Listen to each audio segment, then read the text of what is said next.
the program today. Mr. Zaki, you have been working in South Asian strategic studies and strategic issues for many years in different capacities as a diplomat, as a politician, as a regional diplomat, and as an academic also. So we want to discuss with you about strategic integration of, I discuss strategic integration of South Asian economical integration. So I would like to ask you how to assess current integration in South Asia, economical integration. Well, first of all, in a globalized world, economic integration of South Asia is absolutely paramount. If we delay this process, we are losing a lot of opportunities, a lot of gains and advantages. The cost of non-cooperation is tremendous, and people don't realize this, because if you really put in numbers, what is the cost of non-cooperation on economic integration? It amounts a huge amount for the entire South Asia.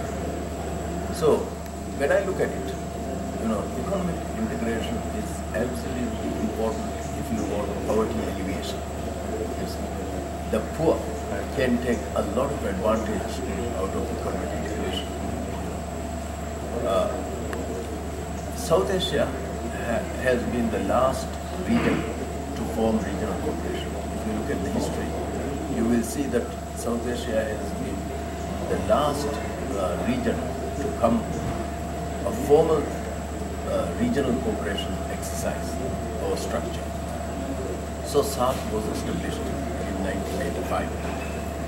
Now since then, and I've been as an ex-SAARC Secretary General, and during my time as Secretary General, I was successful, and with the tremendous support by 7 countries at that time. Afghanistan was not a member at that time. 7 countries gave tremendous support to me as Secretary General, and we were able to have a breakthrough on economic cooperation. Hitherto, it was always restricted to cultural cooperation, social issues cooperation, various non-controversial cooperation. But I felt that we have come to a stage, and if really there is going to be the validity of regional cooperation in South Asia, you have to break into economic areas. So we were able to do it with the entire support of the region. We started modest, SAFTA. We changed to SAFTA after several years, and now SAFTA to economic integration, and finally the vision is towards a customs union. But with all respect, now we have seen a lot of institution building, a lot of paperwork, maybe decade or more than decade, as you said. Now, but we don't see real number. So, what are there serious challenges in terms of kind of implementing, or just no real economic viability? So, what are the opportunities? Economic viability is unquestionable. If anybody can mind apply on the advantages and the disadvantages of South Asia economic integration, but will come to an easy answer. That there is so much of opportunities, so much of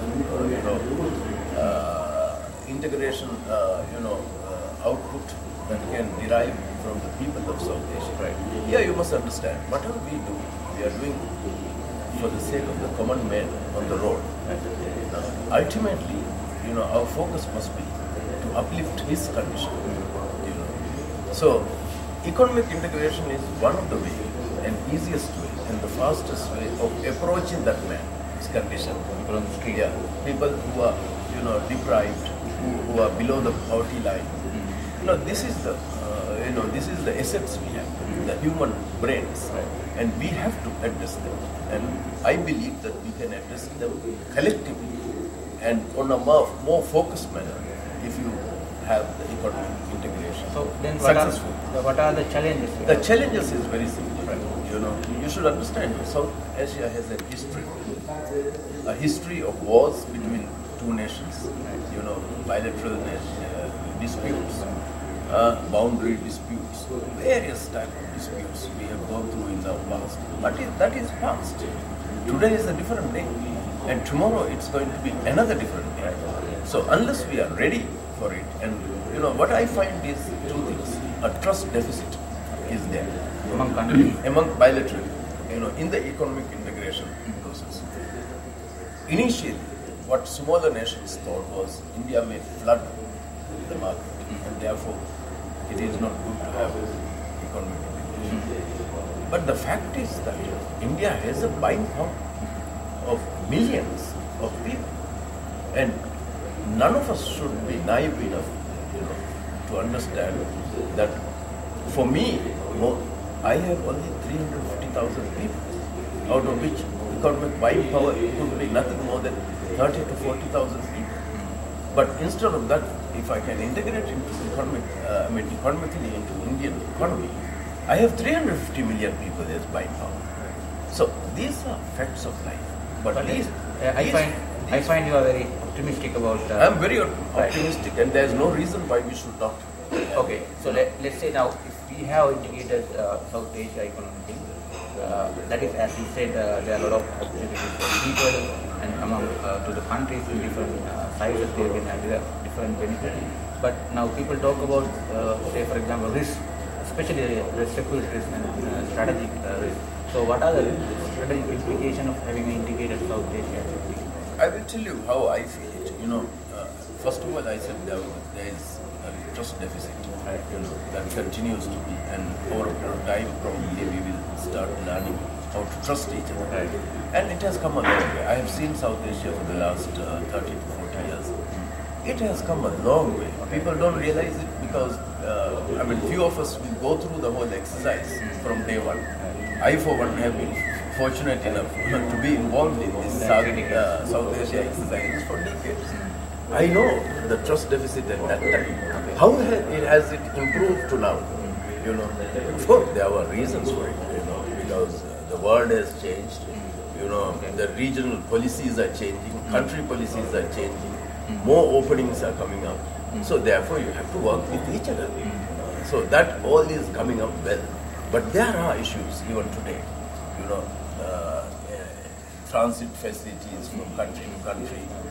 These type of bottlenecks we have. This whole largely red tape ones, which is de facto security protections countries have. But I have come to realize, after my analysis, that South Asia as a region and countries as individuals is now in the threshold of making a success or failure. Very interesting, economically we have come to a level, even if you look at nationally India, nationally Sri Lanka, nationally Pakistan, nationally Bangladesh, and if you put the region as a whole together also, what I'm going to say will apply both, as a region, as individual countries. We have come to a level of economic, integration, economic progress, economic prosperity, to a level where we cannot go anything furthermore unless we address strategic and security issues.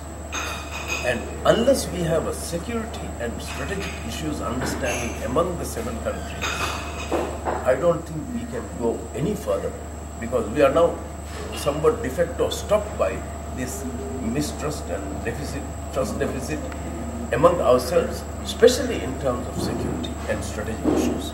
Other issues we are working very well.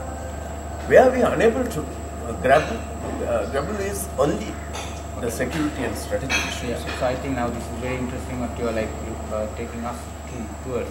But now since we are limited time, I want to ask you the role Maldives can play, because this is a unique country, small in size, unique, strategically located, and you are very advanced developing in some areas. So what can you contribute as a country to South Asia, and what do you expect as a whole from South Asia? Maldives is the first country who supported the formation of SAARC. When late Ziaur Rahman of Bangladesh in 1981, 1980, he wrote 7980, he wrote to the president, and it didn't take even a week before he decided to support and wholeheartedly take the lead in it with Bangladesh.